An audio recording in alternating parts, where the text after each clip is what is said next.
Ladies and gentlemen, good morning or good evening to all of you. In international news, American President Donald Trump has just made a U-turn. He has just reversed his own deadline that he has set.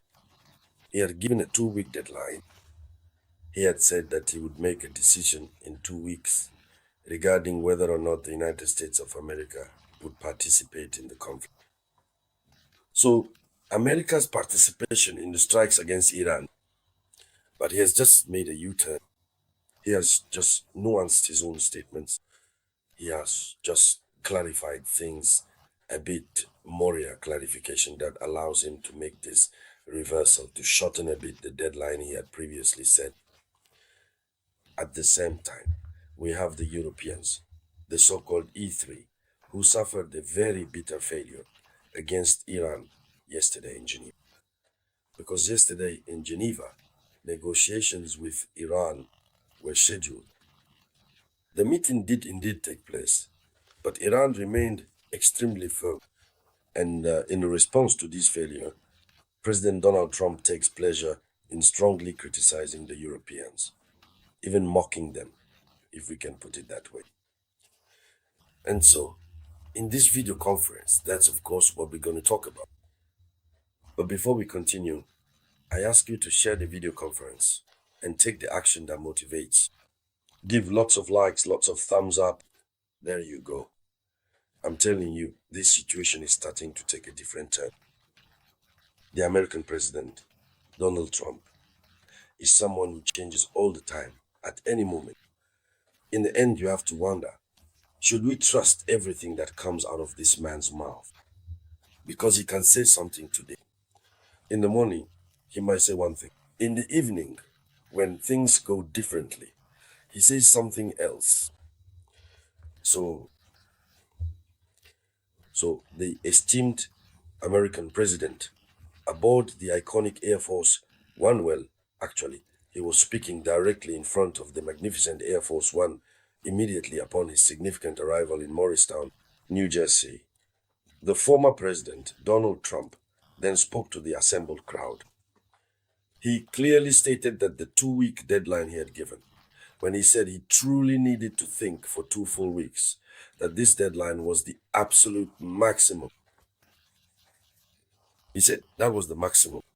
That means there could be a minimum. And that minimum could be 3 days, 4 days, 5 days. That means he has almost finished thinking it over. That is to say, when he set this deadline, the criticism that followed, the interpretation given by the world press, and the interpretation we ourselves gave to it. The gentleman thoughtfully sat down and then said, listen carefully, since we all clearly know, according to the information currently being reported, that Israel will very soon run completely out of ammunition.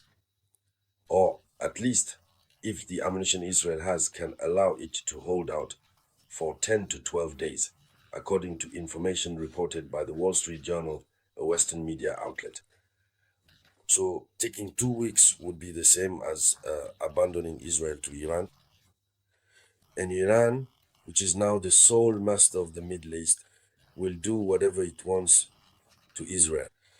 So apparently, that's what bothers Donald Trump. So, what does Donald Trump say? He has made a decision regarding a possible U.S. military intervention alongside Israel. He says the deadline he gave represented a maximum. So this leaves the door open for an even quicker decision. He says, I might do it, I might not. So he's hesitating. He keeps hesitating. Even though he said he'd give himself 2 weeks, those 2 weeks seem too far away to him when he sees how his favorite, Netanyahu, is suffering. You see, the research institute in Israel that Iran destroyed represented decades and decades of research, and Iran wiped it all out in the blink of an eye. So it hurt so much. So President Donald Trump, here's what he says about his deadline. He says, I might do it, maybe I won't. He still hasn't made up his mind. Yes, now beyond that aspect, President Donald Trump mocks the Europeans. He says the Europeans are not helpful in the negotiations. And he just said something. I firmly believe that Iran will not tolerate this. Iran will respond, since Iranians don't like nonsense. He says this.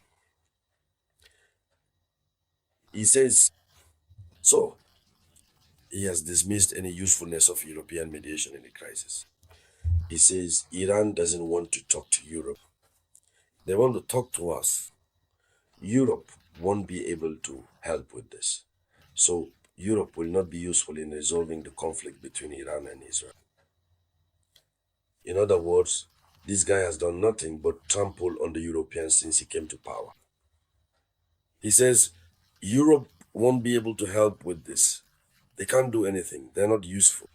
That's why Iran doesn't want to talk to them. So he says that Iran wants to talk to us, meaning the Americans, the bosses. But Iran has been clear, Iran has been very clear. Whether it's him or the Europeans, Iran has set its condition. Israel must stop its strikes for Iran to agree to enter negotiations. As long as Israel doesn't stop, they won't stop either. So it's not a question of Europeans or Americans, but I know very well that Iran will respond because Iran doesn't like nonsense. Who's America? In fact, the Iranians said yesterday that they're not even willing to talk with America since America is complicit with Israel, which is attacking their territory. So here's what Emmanuel Macron had to say. But Donald Trump. And Donald Trump went on to say that there is a substantial chance to negotiate with Tehran. So he stated that there's a substantial chance for negotiations with Tehran, while emphasizing that Iran is demanding a halt to Israeli strikes as a precondition for dialogue. He says, there you go, it's a request that Donald Trump finds hard to support. He thinks it's hard to support. He says, when someone is clearly and consistently winning, it's often a considerably more challenging and difficult task to accomplish something significant than it is when someone is experiencing a period of losing or facing setbacks. I don't know. What exactly does he want to talk about? He says, when someone is winning, it's a bit harder to do than when someone is losing. What we're seeing is that it's Israel that's losing. But if in his remarks he thinks maybe it's Iran that's losing, that's his problem.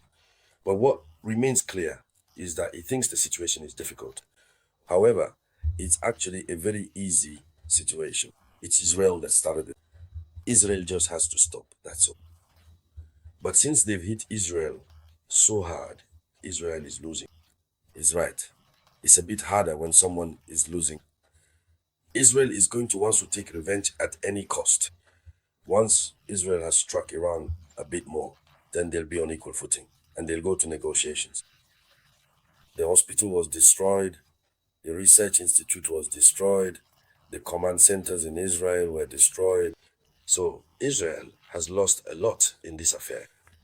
So ladies and gentlemen, that was the top story in the news. So please share it as much as possible. I'll be back with you later, by the grace of the Almighty, with more news. This was the voice of your one and only Samurai.